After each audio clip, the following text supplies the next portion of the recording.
Hello! Welcome! Welcome. Tales of Maj'Eyal. I've been talking about doing this for a long time, and I'm finally doing it.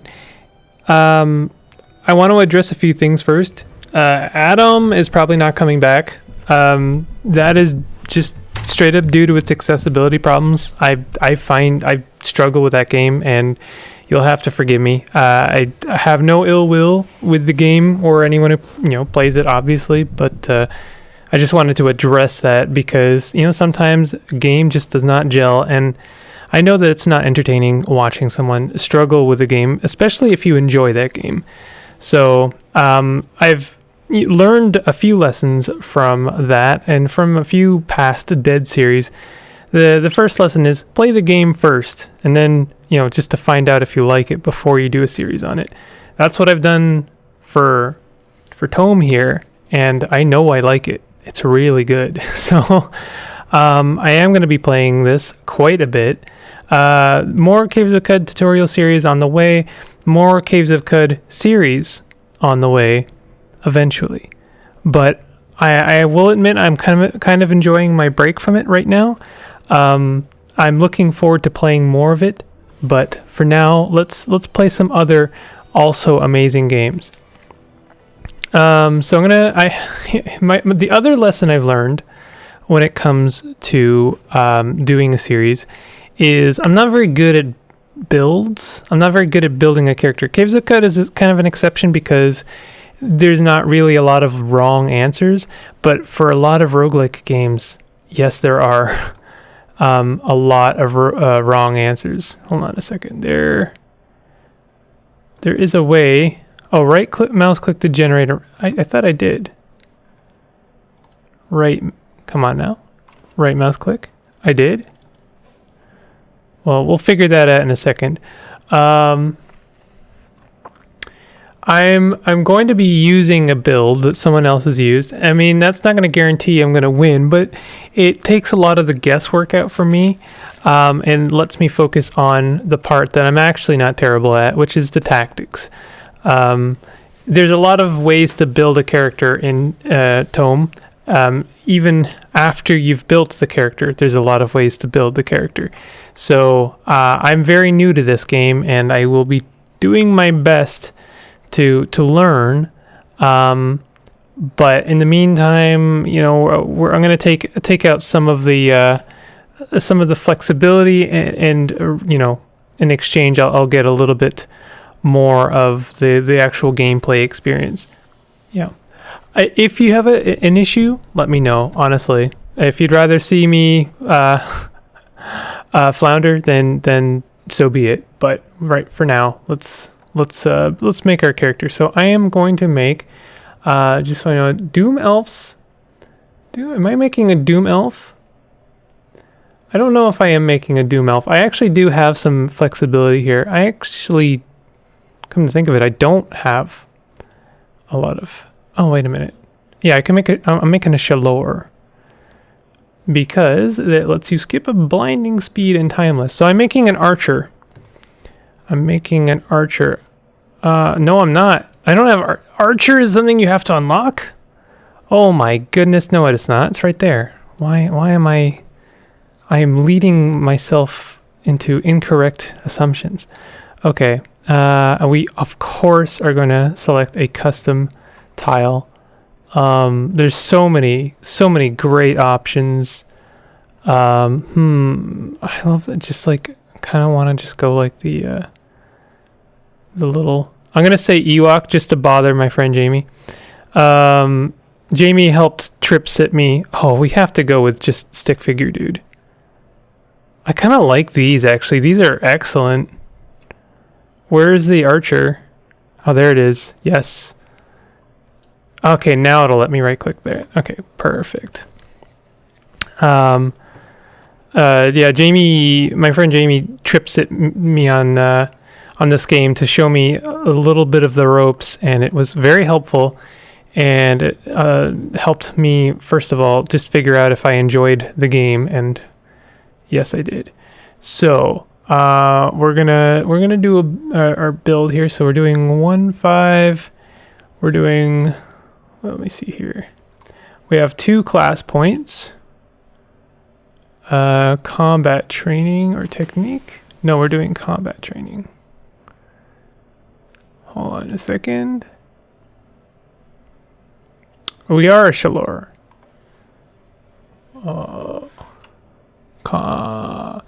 Archery prowess. Oh, okay, I see. Combat techniques.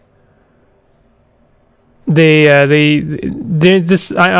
worried this build might be a little bit old because it is. It was made possibly for 1.5 and this is 1.7, but we're gonna try it anyway. It's probably still fine. So this is we're gonna do 1 there. And we're doing combat veteran. We're probably doing a 1 in there. I think that is probably correct. What about reflexes? They want a 2 in there, but I can just throw 1 in there for now. And then 1 generic point. So we have race Shalor. Good use of spare generic points are vitality, racials, and anti-magic. Okay, I see. Oh, this is the combat training. I see. So we wanna put some points in this, but we don't want to put it in this guy. You'll have to forgive me. I am trying to. Oh, I see. This is in order, so it's the 1 point in that, and then 0 in anything else. So we could put like 1 in there. It seems like mobility is the thing, is the priority.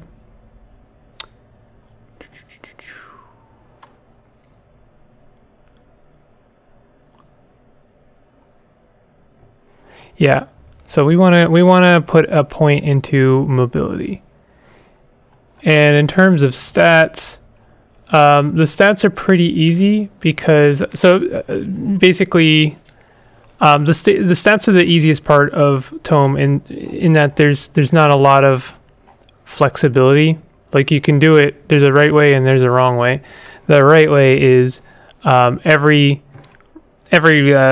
class basically has a primary stat that they favor, and then then there's your secondary stat. But if you're like building an archer and you put all your points in willpower or something, or if you put some points in willpower, it's not going to work so well. So we are going to probably just throw all of our points in dexterity because it is a archer. And we can pick our inscriptions. You can learn 2 new slots, but you'll need a categories by IC. And then and that's fine. So I think we're done here. Yes. Welcome, Elondane. You are of the Shaloren, the elven race with the closest ties to magic, and you are despised. While your people are at peace with the other kingdoms, many have not forgotten it was your race that created the terrible Spellblaze thousands of years ago. You have decided to venture into the old and wild places looking for ancient treasures and glory. You have come to the north of the Shaloren capital city of Alvala in search of the scintillating caves? Or maybe just scintillating. It's probably just scintillating. My bad. It is infested with vermin and seemingly alive crystals. To the west lies another dangerous place, a camp of Raloren. They are renegade Shaloren who do not wish to restrict their magic usage. Stopping them is good for both your race and your treasure hunt. After days of travel, you have found the caves and entered it. What will you find there? So, something I really appreciate about this game is just like how unapologetically like kind of campy RPG it is. Let me see. Oh, I had a big hot bar before. Wondering what happened to that. It was nice having a large hot bar. So what do we have? We have Grace of the Eternals. Travel speed instantaneous. Usage speed instantaneous. Is a spell. Call upon the Grace of the Eternals to increase your global speed. The speed bonus will increase with your dexterity. Okay, so that's our racial trait. Basically, we get that because we're a Shaloran, I believe. You can correct me if I'm wrong.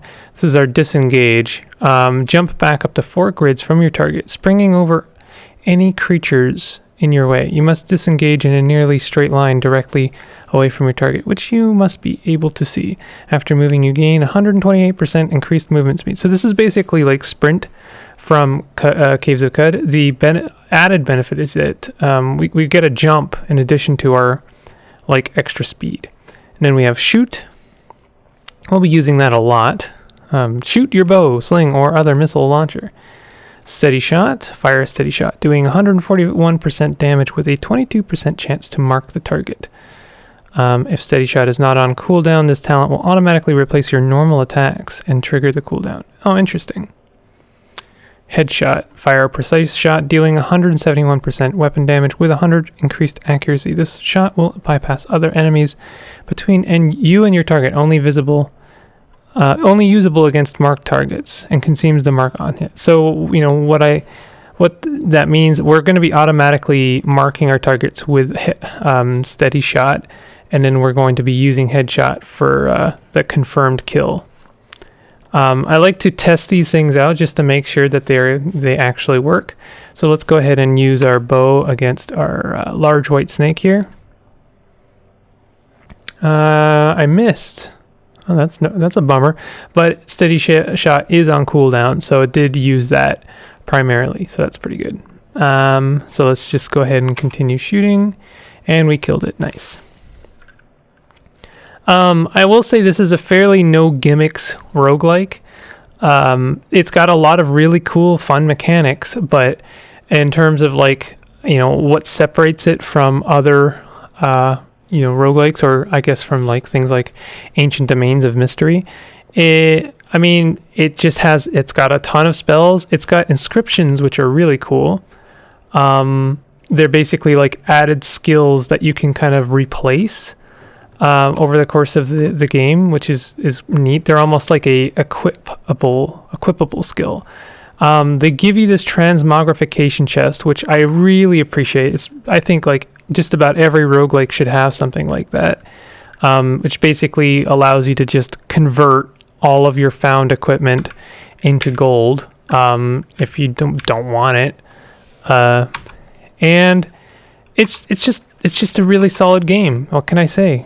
Sometimes it doesn't. Something shines best when it's not trying to remake the wheel, but just make it really well.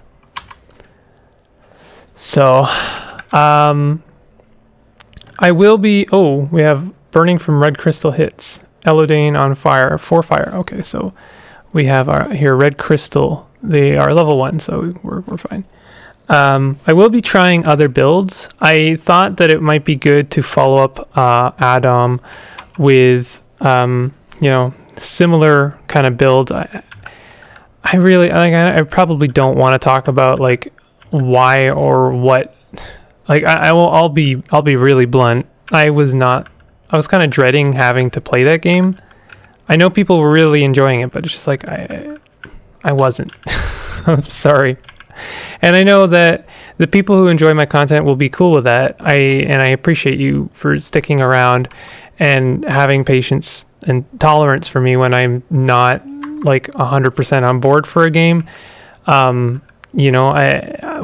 Sometimes games just don't work for certain people. That's just a matter of taste. It's a weird thing because with Adam, I really have no ill will with that game.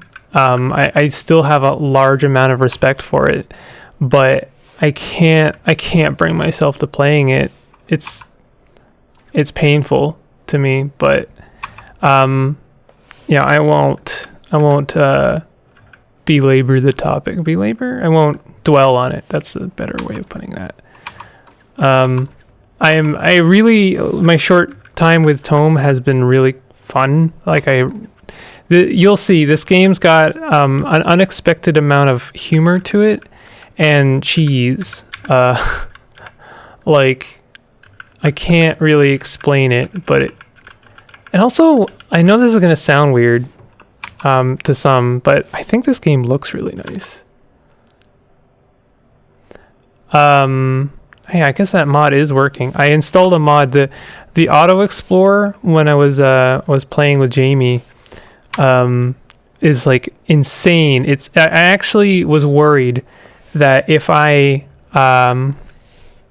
like wasn't able to kind of tone it back a little bit, that I'd have to put like a warning at the beginning of my videos, like, hey, if you have an epilepsy problem, you might not want to watch this, because the Auto Explorer, that's not a joke. I'm not making light of someone else's health problems here, but like the Auto Explorer was so fast that it made the screen flash. So I was kind of concerned. What? Oh, I've been frozen. Oh, that's a first. Oh, and I'm off balance. Okay, steady aim. Oh, they have a trajectory. That's kind of cool. Huh. Okay, we're not like terribly hurt here, so we're fine. I think I will rest as soon as this snake is dead. Okay, we're good. Steady shot available. Perfect. But I found a mod that slowed it down a little bit. Okay, lore found, research journal, part 1. I have been given permission to explore the scintillating caves to the east. Normally they are sealed off, but having a father on the council has its uses. Even if he is normally a dumb buffoon, these caves are the site of where the spell blaze began. An ancient share tool, far portal, lay buried here, and our ancestors tapped into that power to their destruction. Many of the greatest Shaloran mages stood here, and when the energies beyond comprehension erupted, they were all annihilated instantly. It was a terrible loss to our people. Such knowledge and power lost forever. Now the ancient ruins have become overgrown by crystals.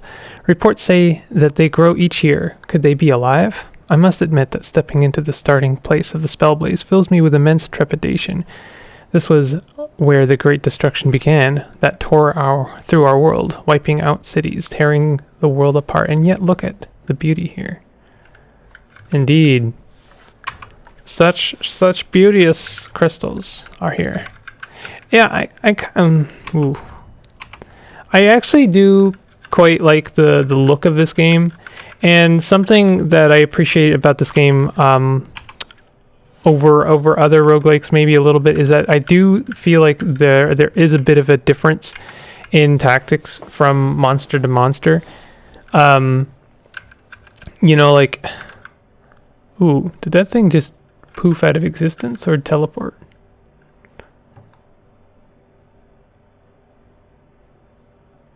What? Oh, I might have to change. I think the next episode will look a little bit different. I had to mess around with my options a little bit, and I think it's hurting the UI just a little bit. I wonder if I can turn the UI down a little bit. Hold on a second. Sorry. Wait a minute. Is it just video options? Reset interface positions. That's not it. Just video options. I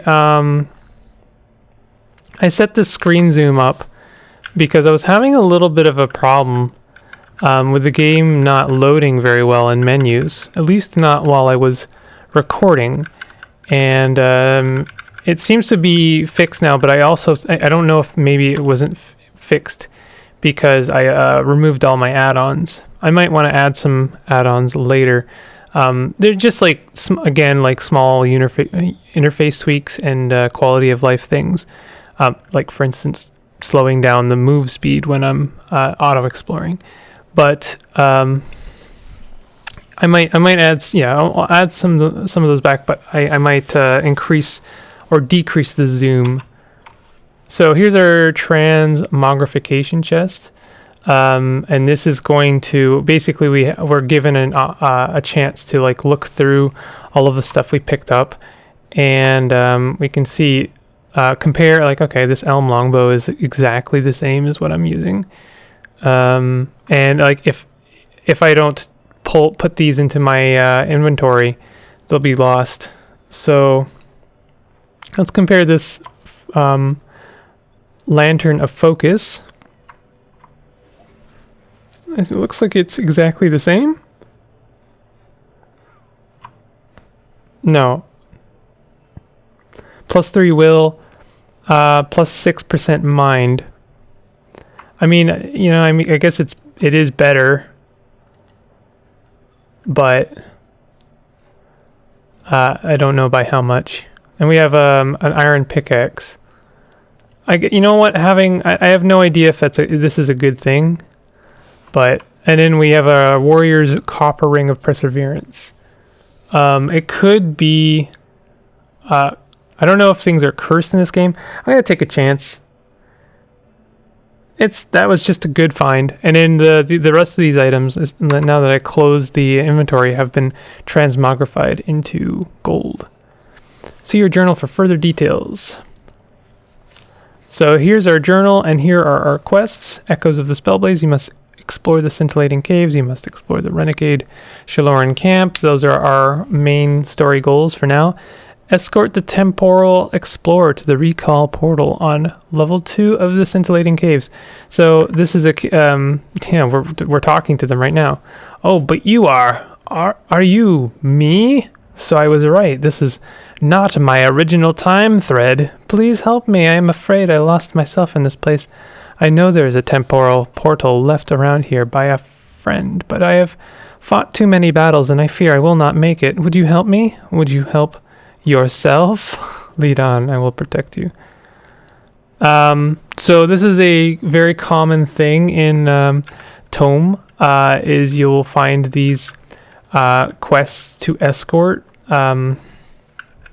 people, and it's exactly as annoying as it sounds.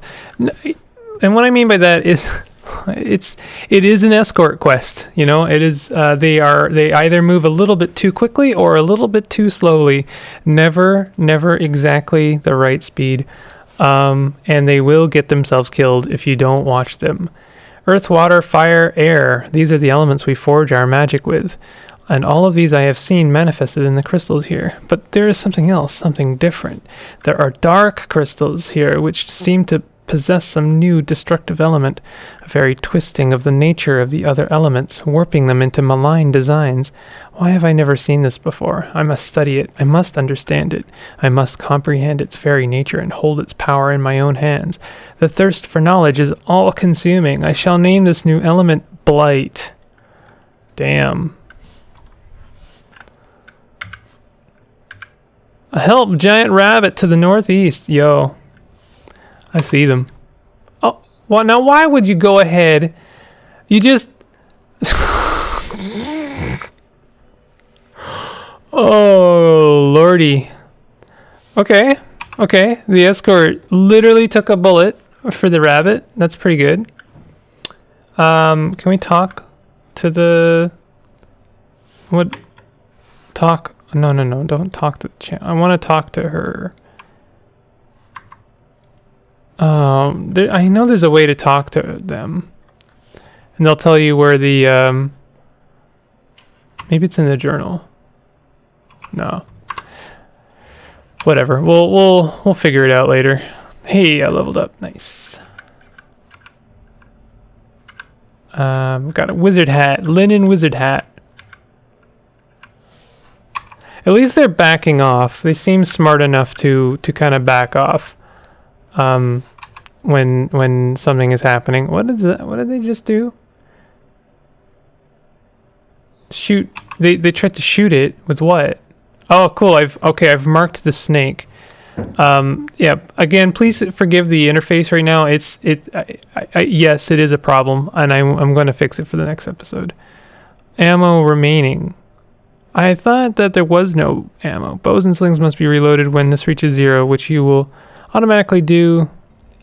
You will do automatically each turn you rest. Okay, so yeah, there's no ammo. You don't have to worry about picking up your arrows, which honestly I kind of like that about bows, but I'm also kind of in favor of like streamlining that mechanic, so you don't have to worry about ammo. You just have to worry about reloading, I guess, which will take a turn. That might be that there's a dot on the map. That might be where we're trying to go to. That looks like it right there.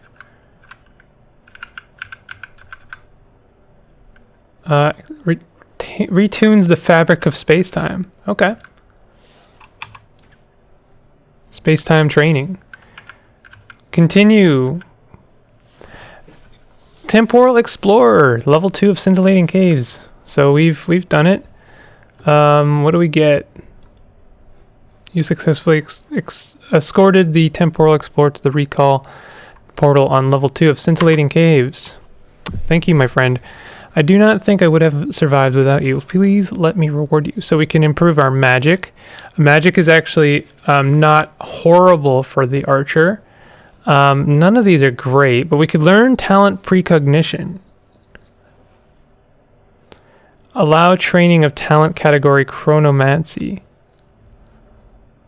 You peer into the future, sensing creatures and traps in a radius of 12 for 1 turn.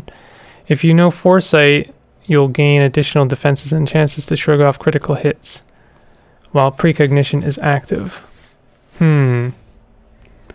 What is this? Gain 4 defense and +1 chance to shrug off critical hits if you have precognition or see the threads active.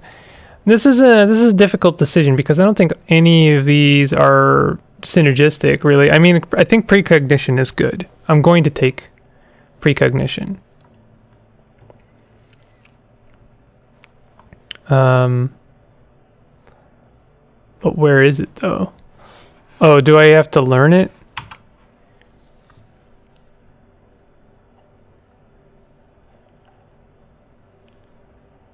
Have I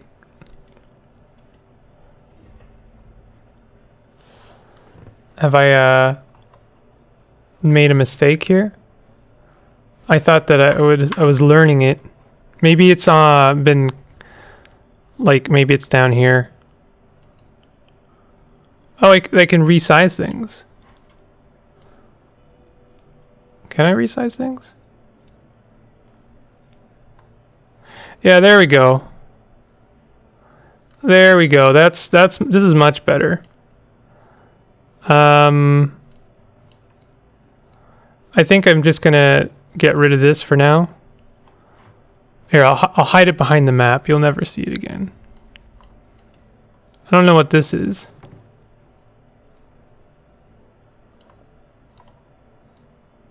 This is pretty good.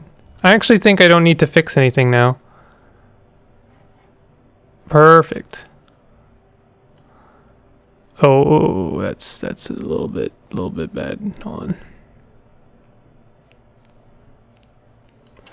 Okay. Yeah, there we go. Sorry, this has now become Fix My UI, the Let's Play. Okay. Perfect. Let's. Oh, yeah, that's a little bit small. Okay. All right. And what is this? I still don't know what this is. I know what this is, but I don't know what this is. Okay. I think that this is fine.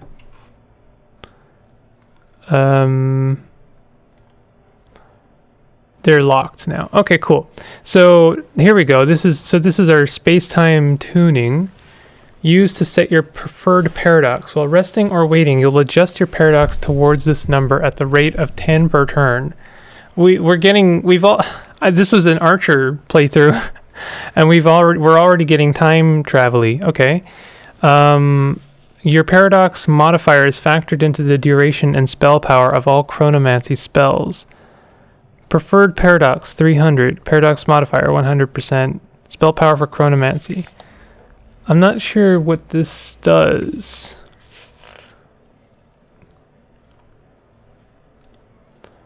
Your preferred paradox level. Okay, so it's 300. And then you peer into the future, sensing creatures and traps in a radius of 12 for 2 turns if you know foresight. Yeah. So let's try using this. Oh, I see. Paradox cost 10. Interesting. So, I mean, this is an entire different class that I've accidentally dipped into, but honestly, I'm not sorry. This is kind of neat. Oh, neat. Okay, so we can see on the map all of the monsters around us. We know that there's a troll over there, so let's go ahead and take care of them. We also know there's something down here. Maybe I do want to shrink this thing a little bit, actually. Not sure. There's really no good way to do this. I'm probably just going to shrink the game back down again. We'll see. For now, you know, you'll have to bear with me. Oh, ow. They did 32 blight damage to me. So let's go ahead and rest. We're fine. There's our troll. Let's see what else we have. Rune shielding. Activate the rune to create a protective shield absorbing at most 100 damage. So an interesting thing you can do in this game is you can right click a spell and then you can set it to auto use. So for instance, I could set this to auto use when enemies are visible and adjacent, when enemies are visible, when there are no enemies visible, when out of combat. Like here's the thing. Okay, so this guy uses how much mana? It seems like none. Yeah, it's just like it's free to use basically. So auto use when enemies are visible, I think is fine. I'd like to see like auto use when available when enemies are visible. But let's set it to auto use. Will only auto use when no saturation effect exists. Will only trigger if enemies are visible. Yes. So now it might actually do what I'm hoping it'll do. It'll auto use that spell as soon as I see a monster, which is awesome. Like, because you guys, you know, might know me at this point that I have a horrible tendency to forget to use some of my more important spells. So, you know, this will hopefully stop that from happening. So let's go ahead and try our disengage.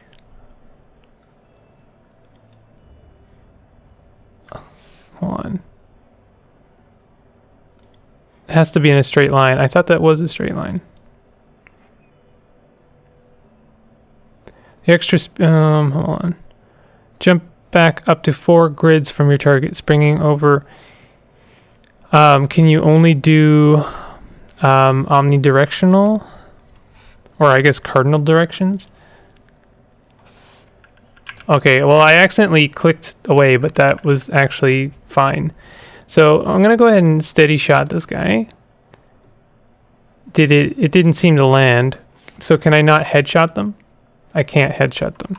So I'm gonna keep shooting them. They are level 3 and we are level 2. This guy shouldn't be a problem.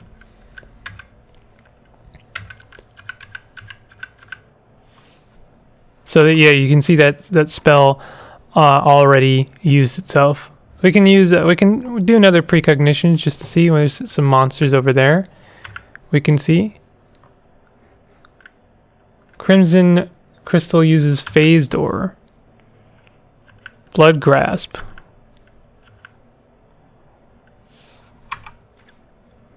Kill.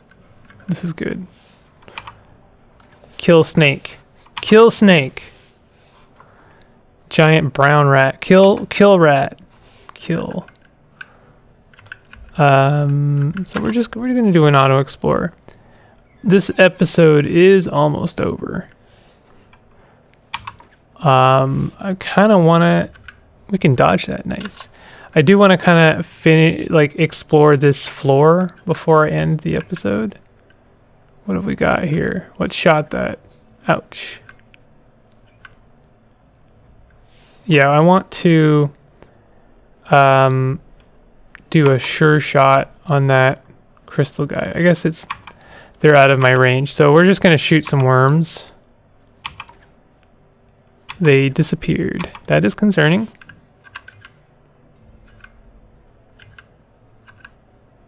Ooh, bees. That is no good. Okay, they're dead. Oh, I should level up, huh?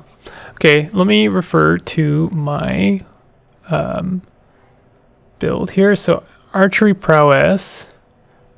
So we need dexterity 20 in order to take this.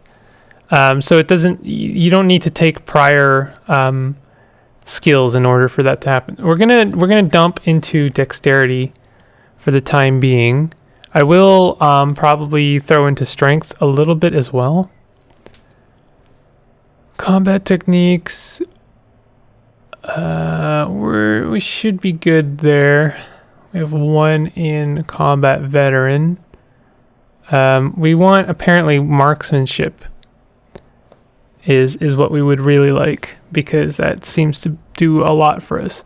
This talent was recently learned. You can't still unlearn it. The last 4 class talents you learned are always unlearnable. Dexterity 18. I don't know what that means because I'm 21 right now. So I guess you have to be 24? 24 to get to level 2, I guess. Okay. That makes sense. Reflexes then. Reflexes we do want, so let's go ahead and put a point into reflexes. Is this a passive? This is an activated.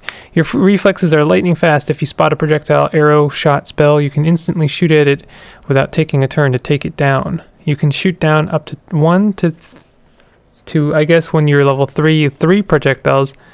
In addition, your heightened senses also reduce the speed of incoming projectiles by 19% and prevents your own projectiles from striking you. Okay, that's pretty cool actually. We have other things too, but we need to grow and become better people. It's going to be great. We could throw a point into our mobility.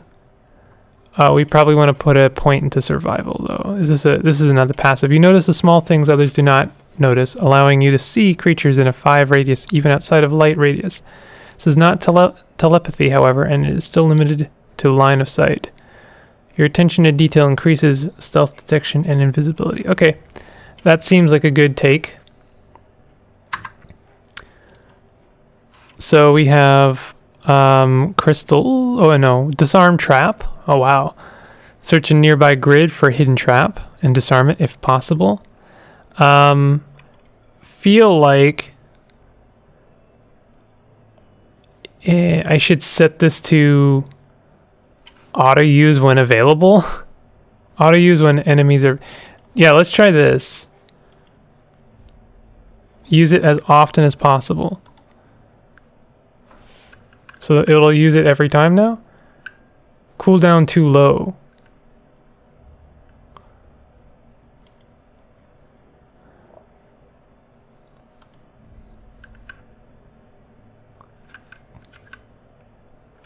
Not sure what that means, cooldown too low. I don't know what the cooldown is. Press M to set up. Oh, interesting. There's like a whole lot of options here. Right click to configure, left click to use. Search a nearby grid for a hidden trap. Disarm it. Disarming a trap requires at least a minimum skill level. You must be able to enter the trap's grid to manipulate it, though you stay in your current location. A failed attempt. Well, I'm not sure exactly. Trap skipped. Cooldown too low. Well, let's take it off auto use for now. I'll look into that in the future. And meanwhile, shoot down. Lightning fast. Yes. So if we see a projectile, we want to use this spell. It's too bad we can't set it to auto use when there's a projectile. Link in chat. I love there's a this is I really appreciate this. Like I kind of wish more games had it. I know it would be a pain in the butt to set up, but It's just such a nice feature. Is that this game has a like an IRC just constantly going. Like it tells you when someone beat the game, and it tells you like, you know, people can like chat in it, which is kind of cool. And it's just like a really neat little got a sense of instant community, like while you're playing the game, like, hey guys, check this out, I got this cool bow. And and then they can call you a nerd, and it's you know, and then you realize that the internet is a cruel and terrible place, and that this feature is probably not a great idea, but you know, in spirit, it's a great idea. So we just shot down a projectile. That was pretty cool. I enjoyed that. That was fun. Ooh, let's go ahead and shoot that one down too. And we're gonna shoot that guy. They died. So this is a pretty big cave.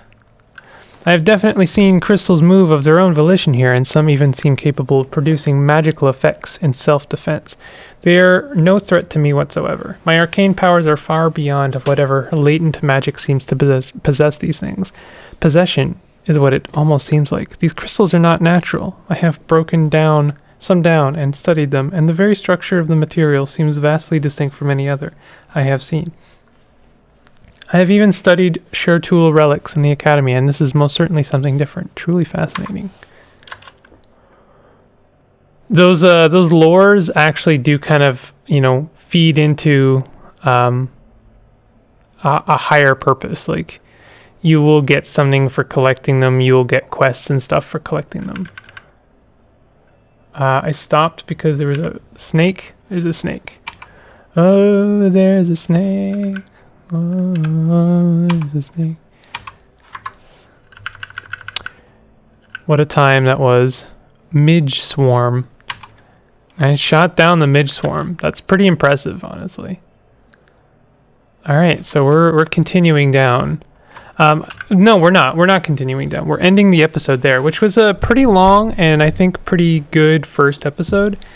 So yeah, Tales of Maj'Eyal.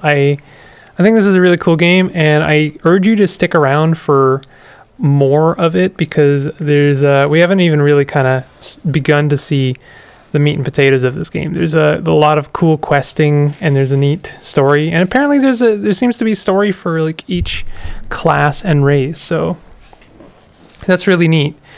But yeah, if you enjoyed this episode, go ahead and hit the like button, subscribe if you're new to my content, and I'll see you guys next time. Take it easy.